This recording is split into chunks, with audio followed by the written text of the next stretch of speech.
आज हम S block start करेंगे। ठीक है, चलो तो देखते हैं S block elements. S block elements देखो, एस ब्लॉक में ध्यान रखना है आपको कि दो चीज़ें आती हैं। वो एक तो आपका होता है फर्स्ट ग्रुप आता है, ठीक है, दूसरा आता है आपका सेकेंड ग्रुप। अगर फर्स्ट ग्रुप की अगर आप बात करोगे तो फर्स्ट ग्रुप में कौन कौन से एलिमेंट होते हैं आपको, है ना। एक तो हाइड्रोजन भी होता है, बट हाइड्रोजन को हम स्किप करके चलते हैं। हम एस ब्लॉक की प्रॉपर्टी में इसको नहीं पढ़ेंगे, है ना। फिलहाल अभी के लिए मैं लिख रहा हूँ। आपका हाइड्रोजन हो गया, ठीक है। फिर इसके बाद से आपका आता है सोडियम, ठीक है। आप सॉरी, नॉट सोडियम, लिथियम आएगा। लिथियम, सोडियम, पोटेशियम, रुबीडियम और सीजियम, ठीक है। इसके बाद से आपका सेकेंड ग्रुप है जिसमें क्या आता है आपका बेरिलियम आता है, मैग्नीशियम आता है, कैल्शियम आता है, स्ट्रोंथियम आता है,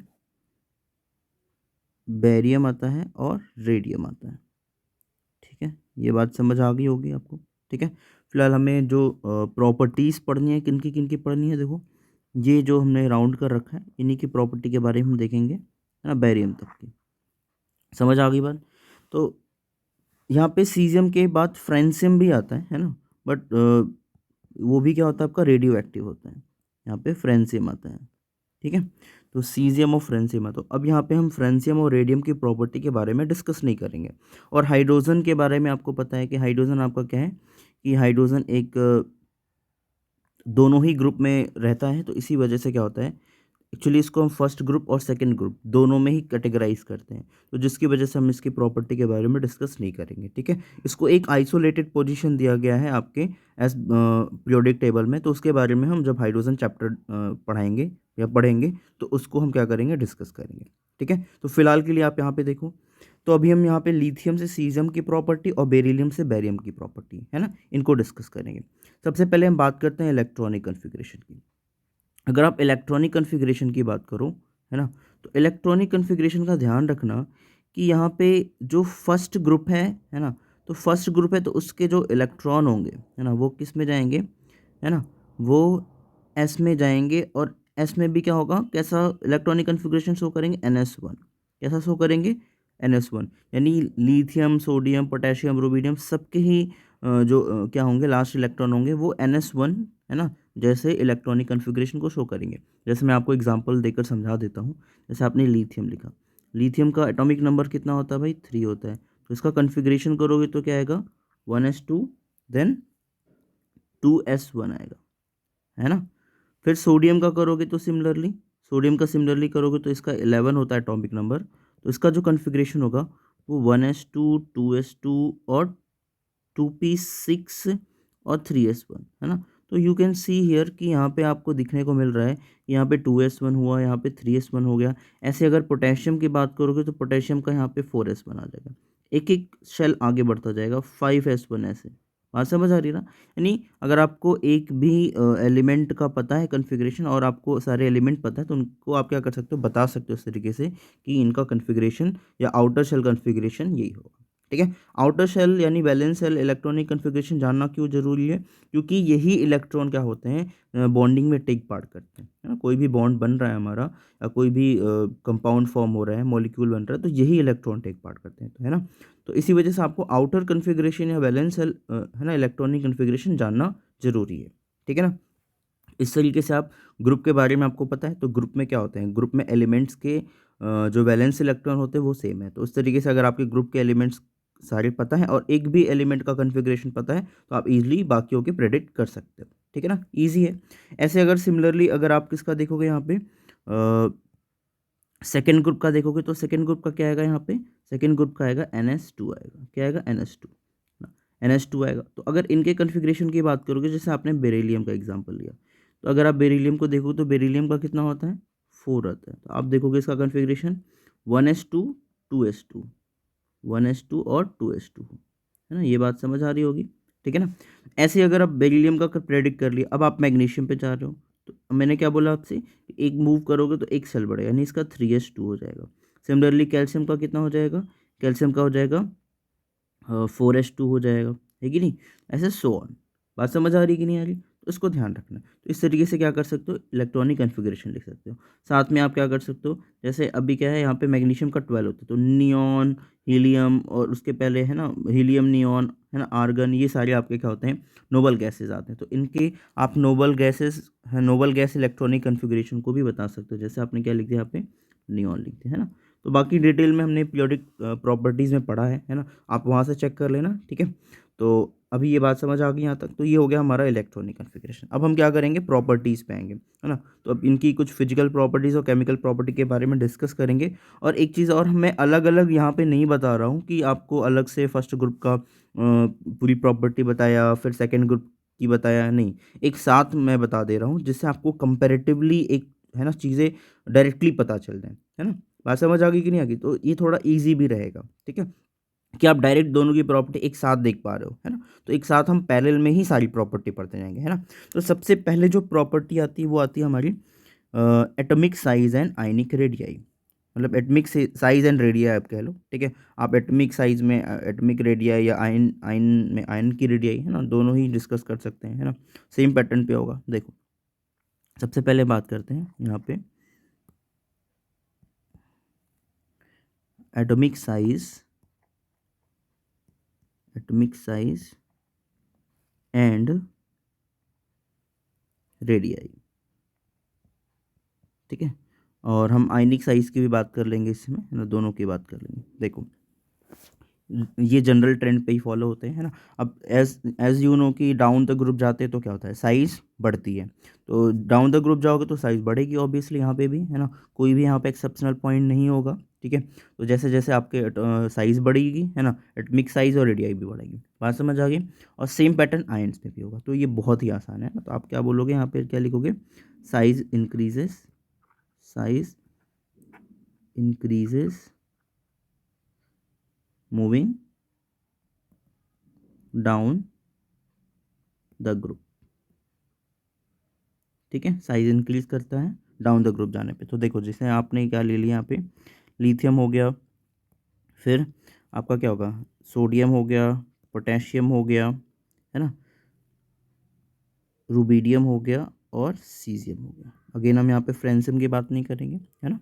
बात समझ आ गई। तो ये तो आपका हो गया फर्स्ट ग्रुप का, है ना, फर्स्ट ग्रुप के एलिमेंट का हो गया, है ना। और इसके इसके आयन्स की भी आप ऐसे ही कर सकते हो। अगर आयन की बात करोगे तो Li प्लस आयन हो गया, है ना, Na प्लस आयन हो गया, है ना, K प्लस आयन हो गया, Rb प्लस आयन हो गया, और सिमिलरली कहाँ तक आपका सीजियम तक हो गया, सीजियम प्लस आयन हो गया, ठीक है। ये बात समझ आ गई, ठीक है। अगर ऐसे ही आप सेकेंड ग्रुप की बात करो, है ना, अगर आप ऐसे ही सेकेंड ग्रुप की बात करोगे तो सेकेंड ग्रुप में भी क्या होता है आपका, ऐसे ही होगा, है ना। तो यहाँ पे भी क्या होगा आपका, बेरिलियम छोटा होगा सबसे, और हम कहाँ तक जाएंगे, बेरिलियम, मैग्नीशियम, कैल्शियम, स्ट्रोंटियम और बैरियम तक जाएंगे। अगेन यहाँ पे रेडियम की बात नहीं करेंगे, जैसे हमने यहाँ पे फ्रेंसियम की बात नहीं की थी, वैसे ही हम यहाँ पे है ना रेडियम की बात नहीं करेंगे, क्योंकि फ्रेंसियम और रेडियम रेडियो एक्टिव एलिमेंट्स, उनकी प्रॉपर्टी डिफरेंट होती है थोड़ी सी, ठीक है। तो यहाँ पे उनकी बात नहीं करेंगे। तो ये हो गया आपका जनरल पैटर्न। और सिमिलरली आपका Be2+, Mg2+, Ca2+, और Sr2+, और आपका यहाँ पे सबसे बड़ा जो होगा Ba2+ होगा, ठीक है। बात समझ आ गई, तो उसको ध्यान रखना। तो ये आपका एक रेगुलर ट्रेंड हो गया, क्लियर है ना। तो इसको ध्यान रखना, है ना। अब हम ऐसे नेक्स्ट प्रॉपर्टी पे आ जाते हैं। नेक्स्ट प्रॉपर्टी आपकी रिड्यूसिंग करेक्टर, ठीक है, रिड्यूसिंग करेक्टर। तो देखो पैरेलल में ही दोनों समझ रहे हैं, है ना, आसान भी है ना, और इजीली आपको समझ में आएगा। तो सबसे हम बात करेंगे नेक्स्ट जो हमारा पार्ट है, और नॉट रिड्यूसिंग करेक्टर, उसके पहले हम आयनेशन इंथैल्पी और इलेक्ट्रोपॉजिटिव प्रॉपर्टी के बारे में बात कर लेते हैं। आयनेशन इंथैल्पी, आयनाइजेशन इंथैल्पी, ठीक है। तो देखो सबसे पहले तो आयनेशन एंथैल्पी, ये प्रॉपर्टी तो आपको पता है। आयनेशन एंथैल्पी क्या होती है कि the energy required to remove, है ना, minimum energy required to remove outermost shells electron, ठीक है, फ्रॉम एन आइसोलेटेड। तो उसी को क्या बोलते हैं हम, आयनेशन एंथैल्पी बोलते हैं, ठीक है ना। तो आयनेशन एंथैल्पी का जो ट्रेंड होगा वो क्या होगा, ये क्या होता है, अगर आप जनरली देखोगे तो साइज़ के क्या होगा, ये इन्वर्सली प्रोपोर्शनल होगा। क्या होगा ये, साइज़ के इन्वर्सली प्रोपोर्शनल होगा, ठीक है। तो सबसे पहले फर्स्ट ग्रुप की बात करते हैं। फर्स्ट ग्रुप के एलिमेंट्स की बात करते हैं। तो फर्स्ट ग्रुप में क्या अभी हमने देखा साइज़ वाले टर्म में कि जैसे जैसे साइज़ क्या होती है डाउन द ग्रुप जाने पर, है ना, इंक्रीज़ करेगी, वैसे वैसे यहाँ पे क्या होगा, आयनेशन एंथैल्पी भी, है ना, वहाँ पे इंक्रीज़ करी साइज़ तो साइज़ के इन्वर्सली प्रोपोर्शनल है। तो आयनेशन जब साइज़ अगर क्या होगा कि इंक्रीज़ करेगा तो आयनेशन एंथैल्पी क्या होगी, डिक्रीज़ करेगी। तो सबसे ज़्यादा जो आयनेशन एंथैल्पी होगा वो किसका होगा, लिथियम का होगा। किसका होगा, लिथियम का होगा। ठीक है, लिथियम का होगा। फिर क्या होगा आपका सोडियम का। और ऐसे क्या होगा, आप डाउन द ग्रुप चले जाओगे कहाँ तक, सीजियम तक चले जाओगे। तो सीजियम पे जैसे जाओगे वैसे क्या हो जाएगा, सबसे कम सीजियम का होगा, है ना, लूजली पैक्ड इलेक्ट्रॉन होता है। ठीक है, ऐसे सेकंड ग्रुप में अगर आप बात करोगे, सेकंड ग्रुप में अगर आप बात करोगे, सेकंड ग्रुप में अगर आप बात करोगे तो यहाँ पे आपका बेरिलियम हो गया सबसे ज़्यादा, मैग्नीशियम, ठीक है, सिमिलरली। और कहाँ तक सबसे कम किसका होगा, बैरियम का होगा। किसका होगा, बैरियम का। ठीक है, ये बात समझ आ गई, तो इसको ध्यान रखना। इजी है ना, रेगुलर ट्रेंड पे, और बिल्कुल साइज से क्या है ना, रिलेट कर रहा है, इन्वर्सली रिलेट कर रहा है। ओके, तो ये हो गया सेकंड ग्रुप। ओके, तो आसान है। ऐसे अगर आप आयनेशन एंथैल्पी के साथ साथ अगर आप क्या बात करते हो, यहाँ पे इलेक्ट्रोपॉजिटिविटी कैरेक्टर, है ना, इलेक्ट्रोपॉजिटिविटी या इलेक्ट्रोपॉजिटिव कैरेक्टर की अगर हम बात करें, इलेक्ट्रो पॉजिटिव कैरेक्टर। तो इलेक्ट्रोपॉजिटिव कैरेक्टर की अगर हम बात करें तो यू विल सी कि इलेक्ट्रोपॉजिटिव जो कैरेक्टर होता है मेटल का क्या होता है ना, मेटल का तो है ना टेंडेंसी होती है। और इलेक्ट्रोपॉजिटिव कैरेक्टर का मतलब ये होता है कि वो इलेक्ट्रॉन को कितना ईजिली, है ना, दे रहा है ना, बात समझ आ रही है। तो ये ध्यान रखना, बस साइज से आप रिलेट करा लो कि ये साइज़ के क्या होता है, ये डायरेक्टली प्रोपोर्शनल होगा। क्या होगा ये, डायरेक्टली प्रोपोर्शनल, मतलब जैसे जैसे साइज़ बढ़ेगा वैसे वैसे इलेक्ट्रोपॉजिटिव कैरेक्टर बढ़ेगा।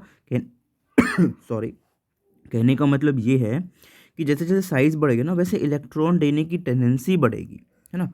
तो उसी को बोलते हैं इलेक्ट्रोपॉजिटिव कैरेक्टर, है मतलब पॉजिटिव आयन बनाने की टेंडेंसी। और जब इलेक्ट्रॉन देगा तभी तो पॉजिटिव चार्ज बनेगा, है कि नहीं। तो ध्यान रखना। तो देखो भाई, तो यहाँ पे अगर आप देखोगे आगे इलेक्ट्रोपॉजिटिव कैरेक्टर के बारे में तो यू विल सी कि यहाँ पे लिथियम जो होगा आपका, है ना, उसका सबसे कम होगा कैरेक्टर। और जैसे जैसे क्या होगा, सीजियम पे जाओगे तो उसका इलेक्ट्रो पॉजिटिव कैरेक्टर क्या होगा, इंक्रीज कर जाएगा, यानी सबसे ज़्यादा जो होगा वो सीजियम का होगा। ये बात समझ आ गई, ठीक है ना। तो ये ध्यान रखना। ऐसे सेकंड ग्रुप में अगर आप बात करोगे तो बेरिलियम का जो होगा इलेक्ट्रो पॉजिटिव कैरेक्टर वो क्या होगा आपका, बेरिलियम का जो होगा सबसे कम होगा। और सिमिलरली आप बेरियम पे चले जाओगे तो बेरियम का सबसे ज़्यादा होगा, है ना। तो देखो कितना ईजी है ना। तो इस तरीके से क्या कर सकते हो, इलेक्ट्रो पॉजिटिव कैरेक्टर को भी आप रेगुलर ट्रेंड में ही, है ना, काउंट कर सकते हो। अभी अभी तक आपने जितनी भी प्रॉपर्टीज़ पढ़ी, है ना, आपने एटॉमिक साइज, रेडियाई पढ़ा, आयनिक वाला पढ़ा, आयनेशन एंथैल्पी पढ़ा, इलेक्ट्रो पॉजिटिव कैरेक्टर पढ़ा, तो ये सारे ही क्या हैं, ये सारे ही रेगुलर ट्रेंड पे हैं और साइज से डायरेक्टली रिलेट कर रहे हैं। अभी तक आपको मैंने कोई भी एक्सेप्शनल पॉइंट नहीं डिस्कस किया है, ठीक है ना। तो आप ध्यान रखना।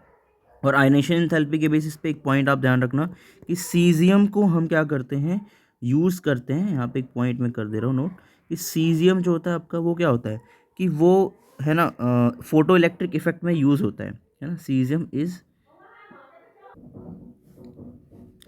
इज यूज्ड एज अ फो मतलब ऐसे कह लो, नॉट यूज एज अ, मतलब ऐसे कह लो फोटो इलेक्ट्रिक इफेक्ट में जो सेल्स होते हैं वहाँ पे जो मेटल होता है वो वहाँ पे यूज़ होता है। Caesium is use in photo electric sales, photo electric sales. क्यों यूज़ होता है भाई, क्योंकि इसकी अनेशन थेरेपी बहुत कम होती है। और मतलब सनलाइट से ही क्या होता है यहाँ पे कि इसकी जो इलेक्ट्रॉन होते हैं वो इजेक्ट हो जाते हैं ना। बाकी आपने फोटो इलेक्ट्रिक इफेक्ट में पढ़ा होगा, है ना, क्या होता है वहाँ पे ejection of electron take place करता है ना, when certain metals are expose in, है ना,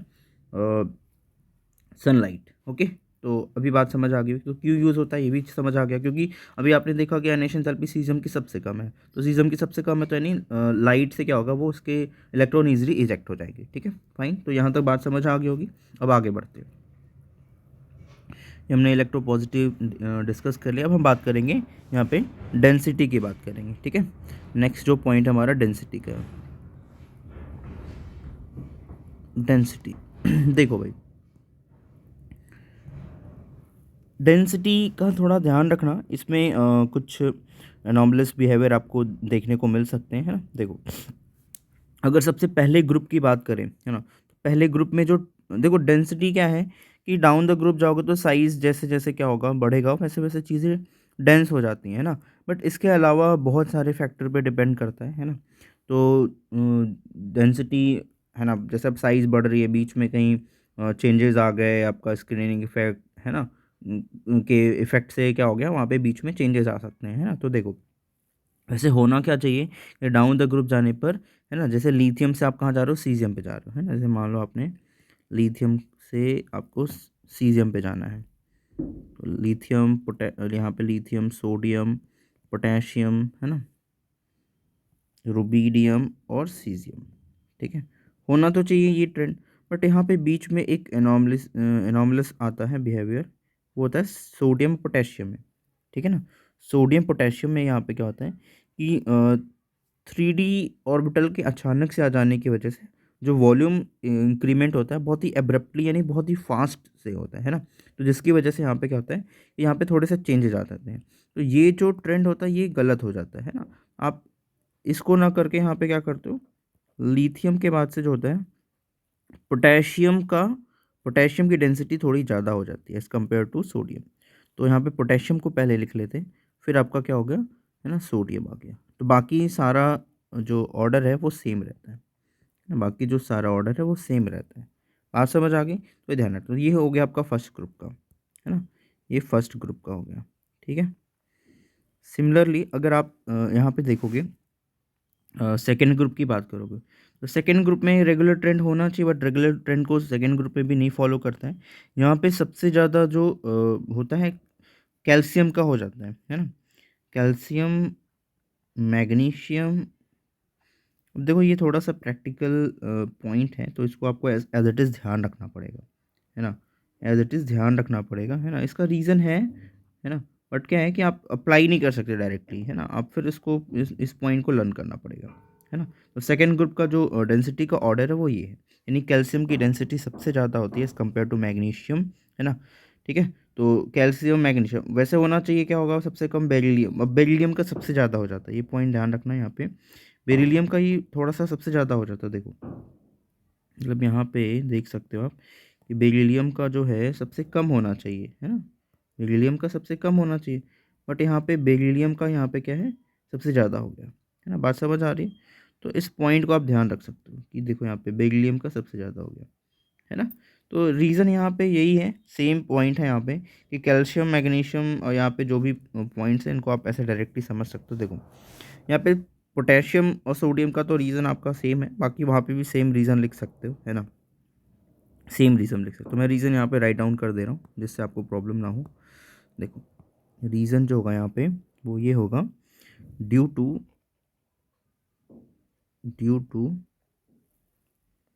वैकेंट वैकेंट वैकेंट लिख रहा हूँ, वैकेंट 3D ऑर्बिटल्स,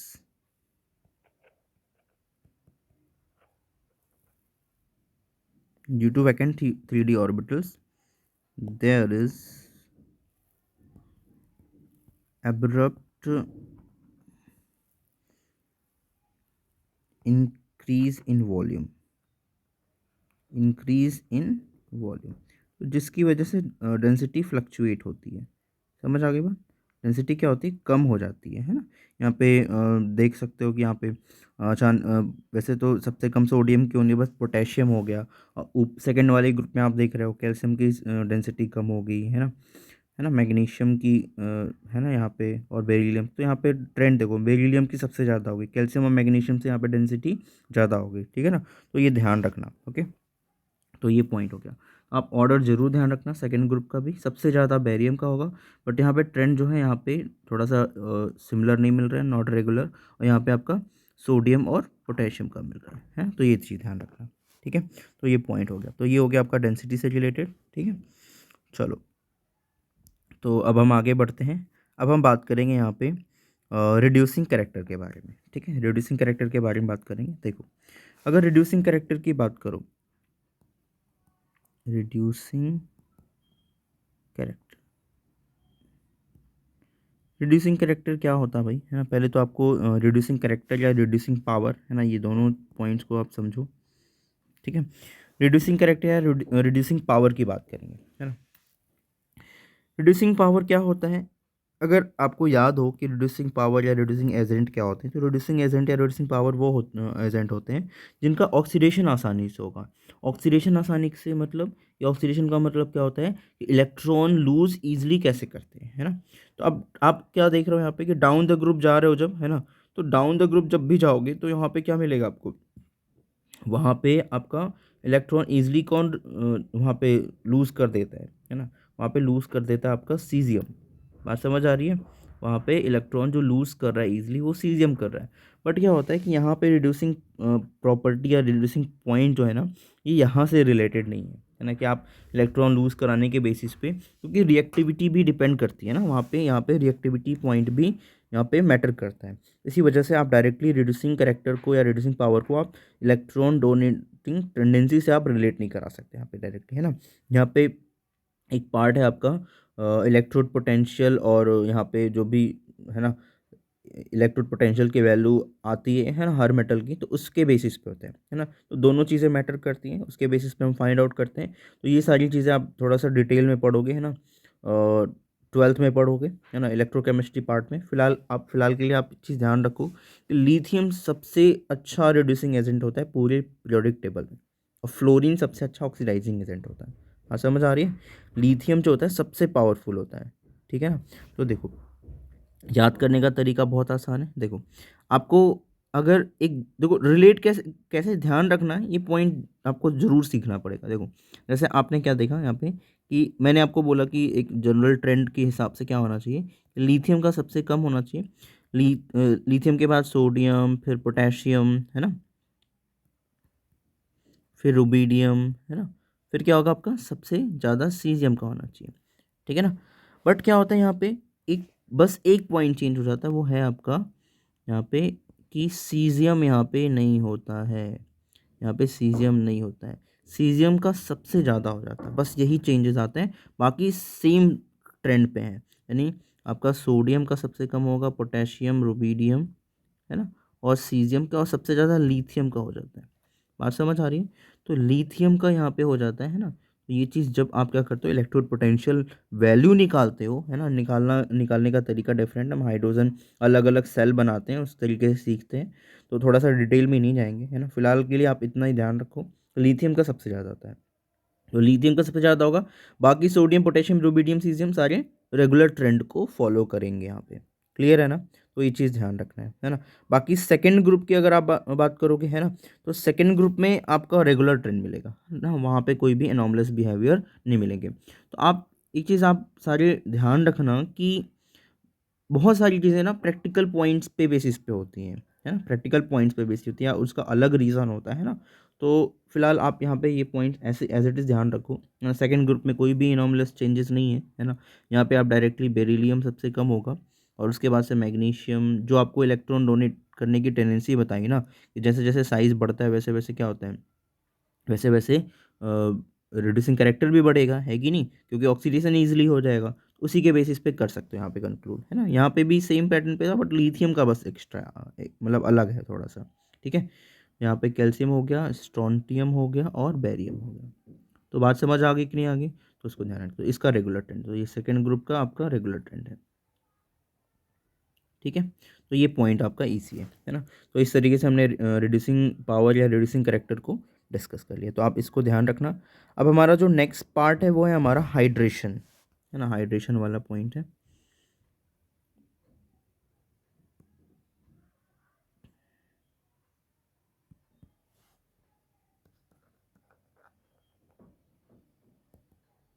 हाइड्रेशन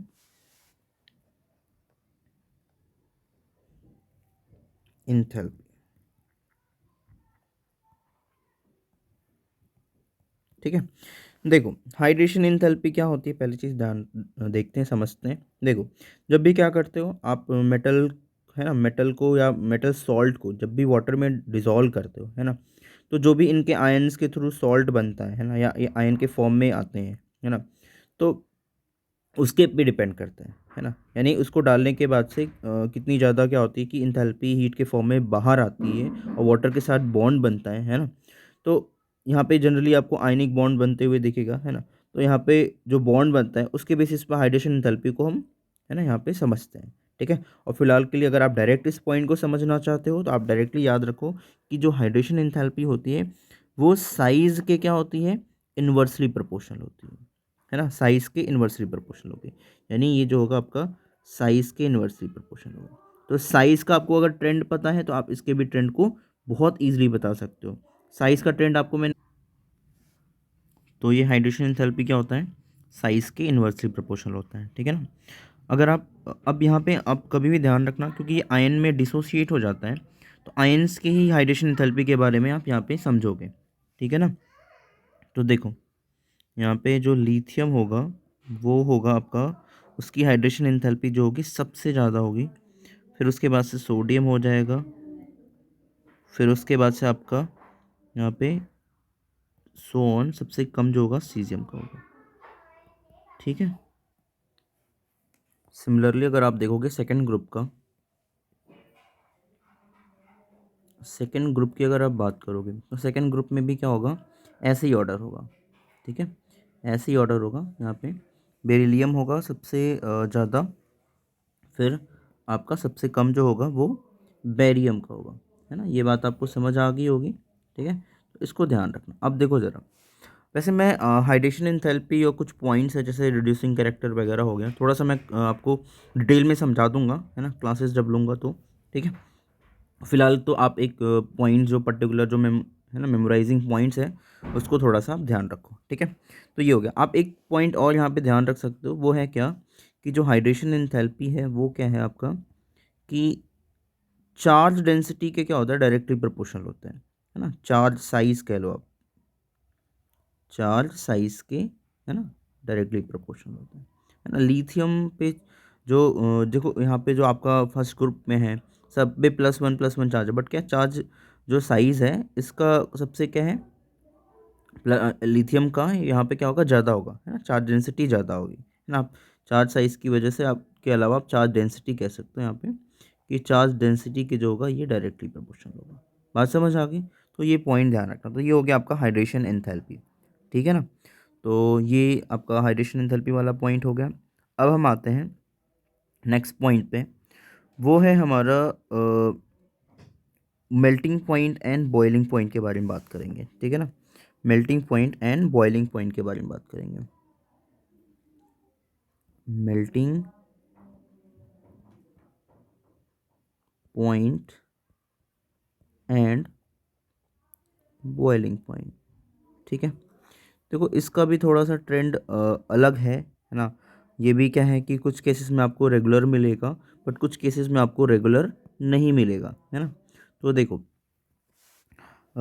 अगर आप मेल्टिंग पॉइंट की बात करोगे, है ना, फर्स्ट ग्रुप के melting point and boiling point की दोनों की बात करोगे फर्स्ट ग्रुप की, है ना, तो ये रेगुलर ट्रेंड में है। यानी कहने का मतलब क्या, कि लिथियम का क्या होगा आपका, सबसे ज़्यादा होगा यहाँ पे, और सीजियम का क्या होगा आपका, सबसे कम होगा, ठीक है। सिमिलरली, है ना, ये आपका मेल्टिंग पॉइंट वाला हो गया, मेल्टिंग पॉइंट हो गया, है ना। अब बॉइलिंग पॉइंट की अगर हम बात करेंगे तो वो क्या हो जाएगा कि यहाँ पे ये भी सेम ट्रेंड में रहेगा, लिथियम का सबसे ज़्यादा होगा और सबसे कम किसका होगा, सीजियम का होगा। ये बात समझ आ गई, तो इसको ध्यान रखना, क्लियर है। तो ये पॉइंट हो गया। तो ये मेल्टिंग पॉइंट और बॉइलिंग पॉइंट का हो गया फर्स्ट ग्रुप का। बट अगर आप यहाँ पे सेकेंड ग्रुप की बात करोगे तो सेकेंड ग्रुप में आपको ये जो ट्रेंड है ये आपको सिमिलर नहीं मिलेगा, मतलब है ना, जनरल ट्रेंड के बेसिस पे नहीं मिलेगा। यहाँ पे बहुत सारे पॉइंट्स अलग अलग हैं। देखो इनके स्ट्रक्चरल और बहुत सारी चीज़ों पर डिपेंड करते हैं, एक पॉइंट पर डिपेंड नहीं करता है ना। देखो बेरिलियम, कैल्शियम, स्ट्रोंटियम, बैरियम और मैग्नीशियम। तो देख रहे हो यहाँ पे मैग्नीशियम का बॉइलिंग पॉइंट सबसे कम है ना। देखो मोलर मास, मोलिकुलर वेट भी फैक्टर रखता है, और साइज़ भी फैक्टर रखती है। तो बहुत सारे पॉइंट्स यहाँ पे होते हैं, है ना। आप अगर एक पॉइंट पे होता है तो आप रेगुलर ट्रेंड को आप एक्सप्लेन कर सकते हो, बट कई सारे पॉइंट आ जाते हैं तो वहाँ पे एक्सप्लेन करना मुश्किल हो जाता है, ठीक है ना। तो फिलहाल के लिए आप ध्यान रखना, ये आपका मेल्टिंग पॉइंट का ट्रेंड हो गया। जो बॉइलिंग पॉइंट का ट्रेंड होगा वो भी तो इस मेल्टिंग पॉइंट से अलग है, वो है आपका बेरिलियम का दोनों केसेस में सबसे ज़्यादा है ना। यहाँ पे बैरियम का सबसे ज़्यादा हो गया है ना बॉइलिंग पॉइंट, और फिर कैल्शियम का है, स्ट्रॉन्टियम और मैग्नीशियम, और सबसे कम मैग्नीशियम का है दोनों केस में। ठीक है, तो ये आप पॉइंट इसको ध्यान रख सकते हो। ये आपका हो गया मेल्टिंग पॉइंट हो गया, ये हो गया आपका बॉइलिंग पॉइंट, है ना। तो आप ये पॉइंट ध्यान रखना, है ना। तो ये इजी है ना। हाइड्रेशन एंथैल्पी इंपॉर्टेंट है, हाइड्रेशन एंथैल्पी से क्वेश्चन बनते हैं, है ना। हाइड्रेशन एंथैल्पी को मैं फर्दर एक्सप्लेन कर दूंगा और थोड़ा सा डिटेल में, है ना। तो अभी थोड़ा सा मैं जल्दी जल्दी आपको पॉइंट्स क्लियर करा दूं, है ना। थोड़ा सा वैसे आपको एक बेसिक आइडिया तो पता ही चल गया होगा, है ना, कि क्या होता है ना। चलो, अब हम बात करेंगे यहाँ पे फ्लेम टेस्ट के बारे में बात करेंगे, है ना। फ्लेम टेस्ट, है ना, मतलब आप फ्लेम टेस्ट का मतलब ये है कि जब भी आप बर्न करते हो, है ना, जब भी आप क्या करते हो, बर्न करते हो, तो जैसे बर्न करते हो तो उस केस में क्या होता है आपका, कि जितने भी अल्कली मेटल्स या अल्कलीन मेटल्स होते हैं, अल्कलाइन अर्थ मेटल होते हैं, वो क्या करते हैं, वो कलर शो करते हैं। क्या शो करते हैं? कलर शो करते हैं। तो कलर शो करने के पीछे जो रीज़न है वो यही है कि आपको एक पॉइंट आपको ये ध्यान होगा कि इसका जो लास्ट इलेक्ट्रॉन होता है वो कैसा होता है, अनपेयर्ड होता है। और अनपेयर्ड इलेक्ट्रॉन को जब भी आप क्या करते हो, थोड़ा सा भी एनर्जी देते हो ना, कंबशन कराते हो, तो वो तुरंत ही एक्साइटेड स्टेट में आकर, है ना, विजिबल रेंज से क्या करता है कि एनर्जी को एब्जॉर्ब करता है और वहाँ पे कलर शो करता है। बात समझ आ रही है? वहाँ पे क्या करता है, विजिबल रेंज से कलर को शो करता है ना। तो इसी की वजह से क्या होते हैं कि ये अलग अलग कलर शो करते हैं। तो अब देखो अलग अलग कलर शो कैसे करते हैं, देखो जरा, है ना। यहाँ पे जैसे आपका मतलब आपका लिथियम जो है, हाँ, लिथियम को बर्न करोगे तो कैसा शो करेगा ये, है ना, क्रिम्सन रेड शो करता है, क्रिम्सन रेड। ठीक है, सोडियम हो गया, पोटेशियम हो गया, रुबीडियम हो गया, सीजियम हो गया, ये सारे अलग अलग कलर शो करते हैं। देखो, सोडियम जो होगा आपका गोल्डन येलो शो करता है, गोल्डन येलो शो करता है। ठीक है, और पोटेशियम जो है आपका पेल वायलेट शो करता है, पेल वायलेट कलर शो करता है। ठीक है, और रुबीडियम जो है ये भी वायलेट शो करता है, वायलेट शो करता है, सॉरी वायलेंट लिख गया, वायलेट कलर शो करता है। ठीक है, और यहाँ पे सीजियम जो है ये ब्लू कलर शो करता है ना, ये ब्लू कलर शो करता है। बात समझ आ गई, उसको ध्यान रखना। ऐसे आपका यहाँ पे सेकेंड ग्रुप की बात करोगे तो बेरिलियम और मैग्नीशियम जो हैं वो कोई भी कलर शो नहीं करते हैं, है ना, not show any colour, not show any colour. ठीक है, तो ये ध्यान रखना। कैल्शियम की बात करेंगे, स्ट्रॉन्टियम की बात करेंगे और बेरियम की बात करेंगे, तो ये ध्यान रखना, ये कलर शो करेंगे, ये ब्रिक रेड शो करता है। ठीक है, और स्ट्रॉन्टियम जो है डार्क रेड शो करता है ना, डार्क रेड शो करता है। और ये जो बेरियम है ये एप्पल ग्रीन शो करता है। कैसे शो करता है? Apple green. तो इसको ध्यान रखना है।